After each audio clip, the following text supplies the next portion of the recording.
ಜ್ಞಾನೋದಯ ಆಗ್ಬಿಡ್ತು.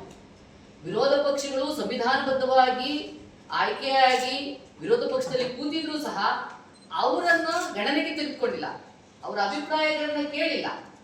ತಾವೇ ಮಹಿಳಾ ಮಸೂದೆಯನ್ನ ಜಾರಿಗೆ ತರಬೇಕು ಅಂತ ಹೊರಟಿದ್ದು ಇದು ಅವೈಜ್ಞಾನಿಕವಾಗಿ. ಒಂದು 2023ರಲ್ಲಿ ಒಂದು ಎಲ್ಲ ಈ ಮಿತ್ರ ಮಂಡಳಿ ಆಗಿರ್ಬೋದು ಬೇರೆಯವರೆಲ್ಲರೂ ಸೇರ್ಕೊಂಡು ನಿರ್ಣಯನ ತಗೊಂಡ್ಕೊಂಡಿದ್ರು. ಏನಪ್ಪಾ ಅಂತ ಹೇಳಿದ್ರೆ, ಜಾತಿಯ ಆಧಾರದ ಮೇಲೆ ನಾವು ಮುಂದಿನ ಚುನಾವಣೆಗೆ ಒಂದು ಮಹಿಳಾ ಮೀಸಲಾತಿಯನ್ನ ಕೊಡೋಣ ಅಂತ ಹೇಳ್ಬಿಟ್ಟು. ಆದ್ರೆ ಅದನ್ನ ಗಾಳಿಗೆ ಅವರೇ ತೂರಿದ್ದಾರೆ. ಏನ್ 2023ರಲ್ಲಿ ತೆಗೆದುಕೊಂಡಿದ್ರು ಆ ನಿರ್ಣಯನ ಅವರೇ ಗಾಳಿಗೆ ತೂರು ಬಿಟ್ಟಿದ್ದಾರೆ. ಯಾಕೆ ಅಷ್ಟೊಂದು ಆತರ ಏನಿತ್ತು? ಏನಕ್ಕೋಸ್ಕರ ಹೀಗೆ ಮಾಡ್ತಾ ಇದ್ದಾರೆ?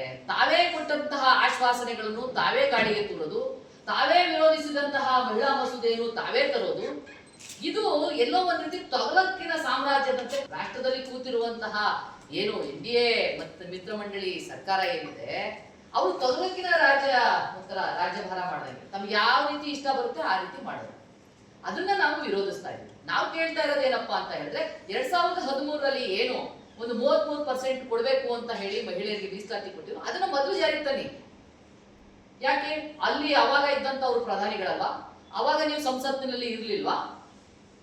ಅಲ್ಲಿ ಸಂವಿಧಾನಬದ್ಧವಾಗಿ ಆಯ್ಕೆಯಾಗಿ ಬಂದಿರ್ಲಿಲ್ವಾ? ಹಾಗಾದ್ರೆ ಅದಕ್ಕೆ ಮಾನ್ಯತೆ ಇರ್ಲಿಲ್ವಾ?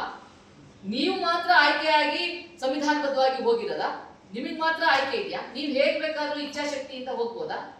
ಪ್ರಜೆಗಳ ಒಂದು ಆಯ್ಕೆಗೆ ಯಾವುದೇ ಒಂದು ಮನ್ನಣೆ ಕೊಡೋದಿಲ್ವಾ? ಮಹಿಳೆಯರಿಗೆ ಈಗ ಏನಾಗ್ತಾ ಇದೆ, ಹಿಂದುಳಿದ ವರ್ಗಕ್ಕೆ ನೀವು ಗಣನೆಗೆ ತೆಗೆದುಕೊಳ್ತಿಲ್ಲ, ಅಲ್ಪಸಂಖ್ಯಾತರಿಗೆ ನೀವು ಗಣನೆಗೆ ತೆಗೆದುಕೊಳ್ತಲ್ಲ, SC STಗಳನ್ನ ಗಣನೆಗೆ ತೆಗೆದುಕೊಳ್ತಿಲ್ಲ. ಅಂದ್ರೆ ನಿಮ್ಮ ಉದ್ದೇಶ ಏನು ಅಂತ ಹೇಳಿ. ನೀವು ಮೊದಲಿಂದಲೂ ಮನುವಾದಿಗಳು. ನಿಮ್ಮ ಮನಸ್ಸಲ್ಲಿ ಮಹಿಳೆಯರಿಗೆ ನೀವು ಉನ್ನತವಾದ ಸ್ಥಾನಮಾನ ಕೊಡುವಂತಹ ಮನೋಭಾವನೆ ಇಲ್ಲ. ಮಹಿಳೆಯರಿಗೆ ಮೊದಲಿನಿಂದಲೂ ಈಗಿನ ತನಕ ಉನ್ನತವಾದ ಸ್ಥಾನಮಾನಗಳನ್ನ ಕೊಡ್ತಾ ಬಂದಿರೋದು ಕಾಂಗ್ರೆಸ್ ಸರ್ಕಾರ. ನಾವಿಲ್ಲಿ ಎಲ್ಲ ಪಕ್ಷಗಳನ್ನೇ ಮರೆತು ಬಿಡೋಣ, ಆದ್ರೆ ಮಹಿಳೆಯನ್ನ ಒಂದು ಗೌರವಯುತವಾದ ಸ್ಥಾನದಲ್ಲಿ ಇಟ್ಟು ನೋಡ್ಬೇಕಾದ ಜವಾಬ್ದಾರಿ ಯಾರು? ಎಲ್ಲಾ ವರ್ಗಗಳನ್ನ ಗೌರವಿಸಬೇಕಾದ ಯಾರು? ಈ ರಾಷ್ಟ್ರದ ಚುಕ್ಕಾಣಿ ಹಿಡಿದಿರುವಂತವರು ತಮ್ಮ ಒಂದು ಪಕ್ಷದ ಹಿತಕ್ಕೋಸ್ಕರ, ಸ್ವಾರ್ಥದ ಹಿತಕ್ಕೋಸ್ಕರ ಏನ್ ಬಳಸ್ಕೊಳ್ತಾ ಇದ್ದಾರೆ ಅದನ್ನ ಮರಿಬೇಕು.